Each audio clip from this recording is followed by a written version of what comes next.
नमस्कार दोस्तों, मैं मनीष। मेरे मदर पिंड यूट्यूब चैनल में आपका स्वागत है। आज मैं आपको बताऊंगा कि जो एनएचडीएल पैन कार्ड है, इसमें पैन कार्ड कैसे करेक्शन करते हैं फोटो सान अपलोड करके। इसमें पहले मैं आपको डॉक्यूमेंट बता दे रहा हूँ। इसमें आधार कार्ड, हाई स्कूल की मार्कशीट नहीं है तो आधार कार्ड के अलावा कोई एक प्रूफ देना पड़ेगा। कोई भी हो, वो कुछ भी हो, आधार कार्ड के अलावा एक प्रूफ देना पड़ेगा। उस उसको आपको अपलोड करना है वहाँ पे और आपका करेक्शन सक्सेसफुल हो जाता है। अगर आप आधार कार्ड के अलावा कोई और प्रूफ नहीं अपलोड करोगे तो वो ऑब्जेक्शन में जाएगा 100%। तो आइए, ये मेरा चैनल है। आइए, मैं गूगल क्रोम में अपना एक वेबसाइट खोल रहा हूँ एनएचडीएल करेक्शन करने के लिए। तो देखिए, मैंने अपने ऑडियो पासवर्ड डालने के बाद लॉगिन किया हूँ।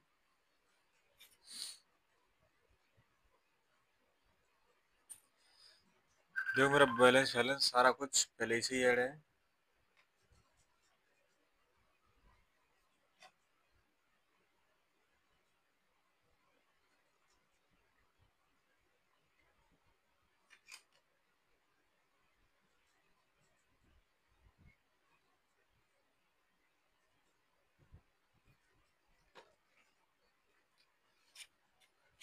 यहाँ पे देखो ई केवाईसी पैन कार्ड लिखा हुआ है, इस पर क्लिक करना है आपको। यहाँ पे ई केवाईसी इंस्टेंट पैन, ये यानी 2 घंटे वाला है, तो इसको हटा के यहाँ पे अपनों को e sign scan base PAN card upload करना है और यहाँ पे करेक्शन पैन करना है। ये फिजिकल पैन कार्ड बना रहने देना इसमें। तो यहाँ पे देखो, मैं नाम डाल दे रहा हूँ।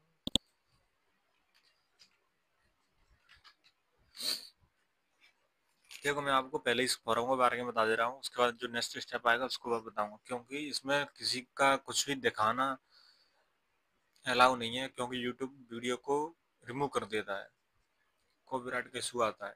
तो देखो, यहाँ पे हर कस्टमर का सिंगल नाम है तो आपको लास्ट नेम में डालना है। अगर कस्टमर का डबल या पूरा 3 या 4 वो है नाम, अक्षरों का नाम, तो आपको उसके हिसाब से डालना है। फर्स्ट में फर्स्ट, लास्ट में लास्ट और मिडिल में मिडिल। यहाँ पे आपको डीओबी डेट ऑफ बर्थ डालनी है, उसकी जेंडर में उसका जेंडर सेलेक्ट करना है। इस मोबाइल नंबर में कस्टमर का मोबाइल नंबर डालना है। ईमेल आईडी में कस्टमर के पास हो तो कस्टमर की ईमेल आईडी डाल दो, नहीं तो अपनी ईमेल आईडी डालो हमेशा, क्योंकि कस्टमर अपनी ईमेल आईडी का पासवर्ड वगैरह भूल जाते हैं तो वो अपना दूसरा ईमेल आईडी बना लेते हैं। इसलिए अपना ही हमेशा ईमेल आईडी बनाना डालना इसमें। यहाँ पे टर्म एंड कंडीशन में ओके करके सबमिट कर देना है आपको। आइए, मैं आपको दिखाता हूँ पूरा फॉर्म भर के, जो आगे वाला स्टेप आएगा उस पर दिखाऊंगा सीधा। देखो, यहाँ पे जैसे मैंने वहाँ पे टर्म एंड कंडीशन में क्लिक करके सबमिट किया हुआ हूँ, तो यहाँ पे ऑटोमेटिकली देखो आई एग्री का ऑप्शन आया हुआ है, यहाँ पे ओके का ऑप्शन आया हुआ है। अगर कोई फर्स्ट टाइम अगर आया हुआ है इस वेबसाइट पे, तो यहाँ पे रजिस्टर नाउ पे क्लिक करके रजिस्टर हो जाए पहले। उसके बाद यहाँ पे मोबाइल नंबर डाल डाल के लॉग हो जाना है। जैसे मैंने यहाँ पे ऑलरेडी कर रखा हूँ रजिस्टर, तो अपना यहाँ पे मैं अपना मोबाइल नंबर डालूंगा जो मैंने यहाँ पे डाला था, उससे एक ओटीपी आएगा। तो यहाँ पे मोबाइल नंबर डालने के बाद एक ओटीपी आता है, तो उसको आपको यहाँ पे देखो, मैंने अपना मोबाइल नंबर डाल दे रहा हूँ। सबमिट पे क्लिक करता हूँ। देखो, एक मेरे मोबाइल पे एक ओटीपी आया हुआ है, मैं ओटीपी को यहाँ पे डालता हूँ। बहुत ही सिंपल रहता है, अगर एक बार आप कर लोगे तो आपको फिर दोबारा कभी प्रॉब्लम नहीं आएगा। यहाँ पे देखो, मैंने ओटीपी डाल दिया, सबमिट पे क्लिक करता हूँ मैं। देखो, यहाँ पे ये वाला फॉर्म खुला हुआ है। तो यहाँ पे आधार नंबर में कस्टमर का आधार नंबर डालना है। तो यहाँ पे दूसरा जो स्टेप है वो है अपना नेम एज पर आधार। यहाँ पे जो आधार कार्ड में नाम डला हुआ है वही डालना है आपको। यहाँ पे जो तीसरा जो ऑप्शन है पेन, यानी यहाँ पे अपना पेन नंबर डालना है।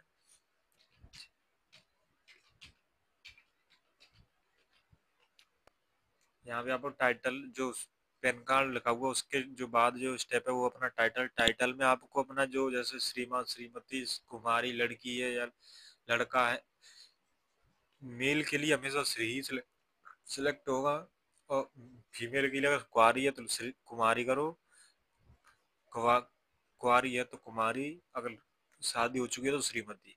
श्रीमती भी करोगे तो दोनों केसों में तो कोई दिक्कत नहीं है। यहाँ पे जैसे मैं श्री सेलेक्ट करता हूँ क्योंकि मेल है। यहाँ पे जो टाइटल का जो स्टेप है वो ऑटोमेटिक फिल होके आएगा। ऑलरेडी जो आपने फर्स्ट टाइम पे जो फॉर्म में भरा था उससे ही ले लेता है ऑटोमेटिक ही। उसके बाद जो स्टेप है वो है date of birth. Date of birth भी आपका भरा हुआ आएगा। उसके बाद जो स्टेप है वो है जेंडर। जेंडर आपको सेलेक्ट करना पड़ेगा, मेल फीमेल जो भी है। उसके बाद यहाँ पे आता है एक आइकन आता है, देखो यहाँ पे जो दिख रहा है ना, चेक बॉक्स।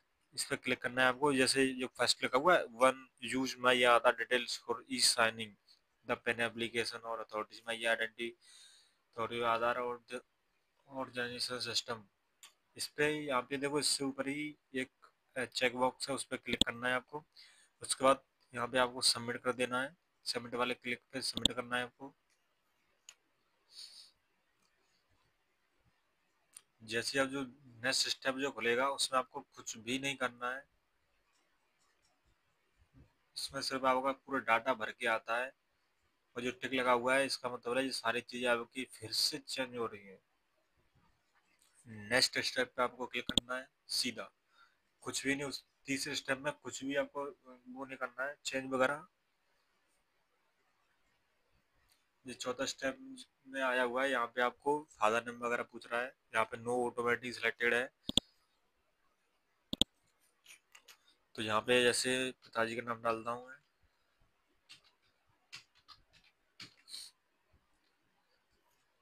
अगर तुम्हारा लास्ट नेम है तो लास्ट नेम डालो, फर्स्ट नेम है तो फर्स्ट नेम है तो लास्ट में डालना है, लास्ट नेम है तो लास्ट में, और फर्स्ट नेम वाला फर्स्ट में। ये हमेशा याद रखना क्योंकि इसमें उल्टा चलता है पैन कार्ड में। इसमें रीइंटर में भी वही डालना है। रीइंटर में मैंने वही डाल दिया। यहाँ पे और कुछ भी नहीं करना, सीधा नेक्स्ट कर देना है पिताजी का नाम डाल के। यहाँ पे पूछ रहा है, देखो यहाँ पे आपने पहले ही सिलेक्ट कर रखा हुआ है फिजिकल पेन कार्ड रिक्वायरमेंट, तो फिजिकल पे लग के आया ऑटोमेटिक यस। और यहाँ पे देखो mobile number email ID already आपकी भरी हुई आएगी, जो आपने वो पहले फर्स्ट फॉर्म में भरी थी वही। अब आएगा यहाँ पे एड्रेस ऑफ कम्युनिकेशन। तो यहाँ पे एड्रेस में सेलेक्ट करना है रेसिडेंट। ऑफिस कभी मत करना है, ऑफिस करोगे तो आपको एफिडेविट देना पड़ेगा अपनी ऑफिस का, जो कि आपके पास होगा नहीं। इसीलिए आपको हमेशा रेसिडेंट करना है, और आधार के अनुसार इसमें आधार कार्ड एड्रेस भरना है रेसिडेंट एड्रेस में। ब्लॉक मकान संख्या अगर एड्रेस में लिखा हुआ है ना आपके, जैसे कि मकान संख्या वगैरह लिखी रहती है लोगों की, कुछ भी लिखा होगा आधार कार्ड एड्रेस में, अगर कुछ कोई भी संख्या लिखी हुई है तो यहाँ पे लिखना है, अन्यथा इसको सीधा छोड़ देना है। जीरो जीरो भी नहीं भरना, जीरो जीरो भरोगे तो वो रिजेक्ट हो जाता है। तो यहाँ पे देखो मैं भर दे रहा हूँ।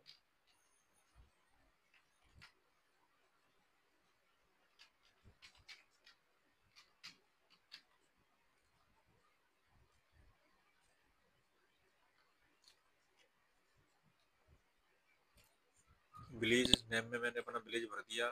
पोस्ट ऑफिस में मैंने पोस्ट ऑफिस भर दिया। सब डिस्ट्रिक्ट में मैंने सब डिस्ट्रिक्ट भर दिया। डिस्ट्रिक्ट में मैंने डिस्ट्रिक्ट भर दिया। यहाँ पे कंट्री नेम में अपना कंट्री नेम भर दिया। यहाँ पे स्टेट में मैंने स्टेट भर दिया। पिन कोड में मैंने पिन कोड भर दिया अपने एरिया का। जिप जिप कोड में कुछ भी नहीं भरना है, वो खाली छोड़ देना है। और यहाँ पे आपको सीधा नेक्स्ट कर देना है। आप एक बार फिर से देख लेना, पहले बता दे रहा हूँ।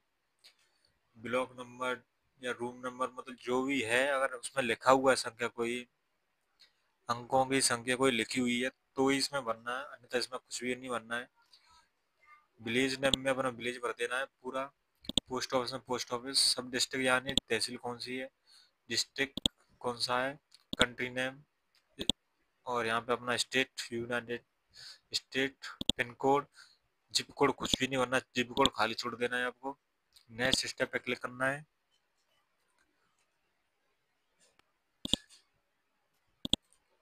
यहाँ पे अब आइडेंटिटी प्रूफ मांग रहा है, तो यहाँ पे हमेशा अपना आधार कार्ड, और यहाँ पे देखो मार्क्स वगैरह का ऑप्शन आ रहा होगा। डीओबी वगैरह में आपको मार्कशीट का वो करना है बस।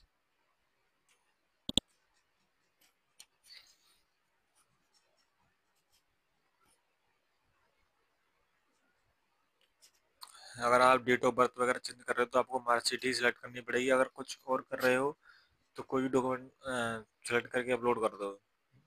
तो यहाँ पे जैसे मैं अपनी डेट ऑफ बर्थ और नाम सही करना चाहता हूँ, तो यहाँ पे डेट ऑफ बर्थ के लिए मार्कशीट ही, ये रहा एजुके, ये वाला।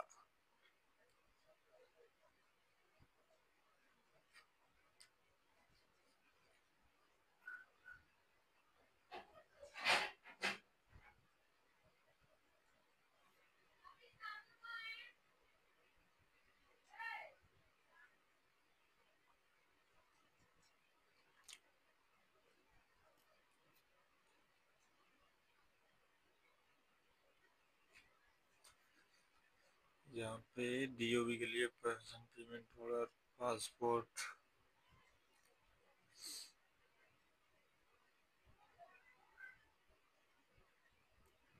Election photo identity, voter card है, elector photo identity, driver licence, domicile issue, central.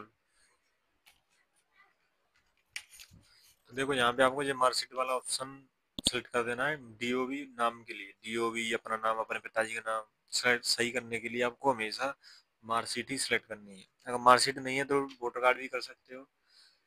बहुत सारी चीज़ें वो आप सारी कुछ इसमें कर सकते हो, कोई इशू नहीं है।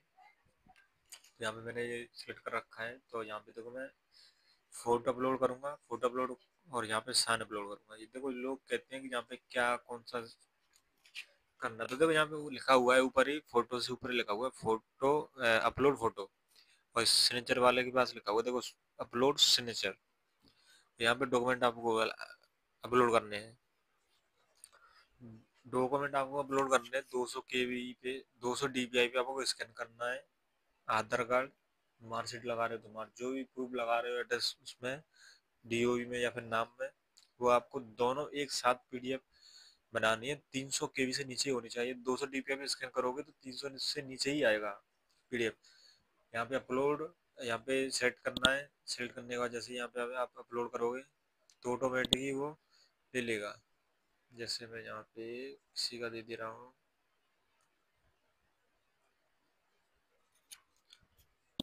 यहाँ पे देखो मैं फोटो साइन अपलोड करूंगा। मैंने ऑलरेडी रिसाइज वगैरह कर रखा है, तो यहाँ पे मैंने फोटो अपलोड कर दिया। यहाँ पे मैं साइन अपलोड कर दे रहा हूँ। साइन डेस्कटॉप पर रखे हुए हैं, जो फोटो अपलोड हो चुका है, साइन भी अपलोड हो चुका है। अब मैं यहाँ पे आधार कार्ड का पीडीएफ अपलोड करूंगा। यहाँ पे तो अपलोड करना रहता है, ना कि ऐड। ऐड का मतलब है कोई और डॉक्यूमेंट हो, जैसे मार्कशीट। मैं मार्कशीट भी अपलोड कर सकता हूँ पर मैं करूँगा नहीं, क्योंकि मेरा एक ही में दोनों चीज़ मिक्स है। जैसे आधार कार्ड और मार्कशीट दोनों एक ही में, और ये सारा डाटा मेरा नहीं है। किस जो डिटेल भरा हुआ है वो किसी और का है, और फोटो साने जो अपलोड किए हुए हैं वो किसी और के। इसीलिए आप ये ना समझें, मैं ये सिर्फ आपको वीडियो समझाने के लिए डमी वीडियो है, डमी वीडियो है। इसलिए ये मैं बीच में से पूरा नहीं करूँगा, बीच बीच में से ही काट दूंगा। मैं सारा कुछ उल्टा सीधा भर रहा हूँ, लेकिन आप सही से भरें अपना। मैं आपको सिर्फ समझाने के लिए बता रहा हूँ। जी मैंने आपको बता दिया मैंने पहले ही। फोटो साइन ऐसे अपलोड होते हैं। रिसाइज भी मैंने बता दिया है। रिसाइज आप गूगल पे कोई भी वेबसाइट खोल सकते हो, उस पर रिसाइज कर सकते हो। 200 डीपीआई स्कैन करोगे, अगर आपके पास स्कैनर है तो 200 डीपीआई स्कैन करना। 50 केबी से नीचे ही आएगा हमेशा। इसको भी 200 डीपीआई स्कैन करना, ये भी 50 केबी से नीचे आएगा। इसको भी पीडीएफ फाइल में 200 डीपीआई स्कैन करोगे तो 300 केबी से नीचे ही आएगा पीडीएफ में। मेरा दोनों डॉक्यूमेंट अपलोड एक ही में, तो मैंने एक ही अपलोड कर दिया, सीधा सबमिट करूंगा प्लेस डाल के। तो यहाँ पे सारा कुछ अपना डिटेल सही सही से चेक कर लेना। चेक करने के लिए चेक बॉक्स आया हुआ है, चेक फॉर्म। तो यहाँ पे कन्फर्म पर क्लिक करूंगा। अगर कोई भी चीज़ गलत है तो आप पे एडिट कर सकते हो, अगर सही है तो आप कन्फर्म पर क्लिक करना। अगर पास कस्टमर के आधार कार्ड नंबर लगा हुआ है तो ओटीपी बेस भी बना सकते हो, नहीं तो अदरवाइज आप बायोमेट्रिक से बना सकते हो, कस्टमर सामने है तो मैं यहाँ पे बायोमेट्रिक वाला ऑप्शन सेलेक्ट करूंगा। यहाँ पे कस्टमर का आधार नंबर भर देना है। देखो ये यहाँ पे जैसे खाली बॉक्स आ रहा है, ऐसा ही एक यहाँ पे आता है जब डिवाइस सबका कनेक्टेड रहता है। तो डिवाइस कनेक्टेड नहीं है तो ऐसे मैसेज आएगा। इसीलिए जहाँ पे देखो डिवाइस कनेक्टेड नहीं है तो यहाँ पे एक बॉक्स आएगा ऐसा, तो उस पर आपको टिक करना है। इस पर टिक करना है, कैप्चर पे क्लिक करना है, ओके करना है, डिवाइस जल जाएगी। फिंगर लगवा देना, फिर ओके का ऑप्शन आएगा सक्सेसफुल का, फिर ओके कर देना है, आपकी स्लिप जनरेट हो जाएगी। बस आपका NADL से पैन कार्ड करेक्शन हो जाता है। अगर वीडियो अच्छा लगा हो तो मेरे यूट्यूब चैनल को सब्सक्राइब करना, वीडियो को लाइक करना, कमेंट करना ना भूलें। और भी वीडियो चाहिए तो मैं और भी दूंगा आपको वीडियो बना बना के। अगर आपको किसी को NADL की आईडी चाहिए तो मैं फ्री ऑफ कॉस्ट अपना रिटेलर आईडी देता हूँ, मास्टर डिस्ट्रीब्यूटर भी देता हूँ। डिस्ट्रीब्यूटर आपकी 99 रुपये की पड़ेगी और मास्टर डिस्ट्रीब्यूटर आपको 199 की पड़ेगी, जिसमें आपको 1-1 रुपये का कमीशन रहता है। मास्टर डिस्ट्रीब्यूटर में 2 रुपये का कमीशन रहता है पर कूपन। अगर आईडी लेके मेरे साथ काम करना चाहते हो तो मेरे दिए गए नंबर पे कॉल करें, व्हाट्सअप करें, कुछ भी करें, मैं आपको तुरंत जवाब दूंगा। और इसका सपोर्टिंग टाइम रहता है सुबह 9 बजे से लेके शाम के 9 बजे तक। एनी टाइम कभी भी करो, इसके बीच में मैं आपको हमेशा सपोर्ट दूंगा। सिस्टम पे ही सपोर्ट दूंगा, मोबाइल पे सपोर्ट दूंगा, व्हाट्सअप सपोर्ट दूंगा, कॉल पे सपोर्ट दूंगा। जब जहाँ जैसे आप मैसेज करोगे वहाँ पे आपको सपोर्ट मिल जाएगा, कोई दिक्कत वाली बात नहीं है। धन्यवाद।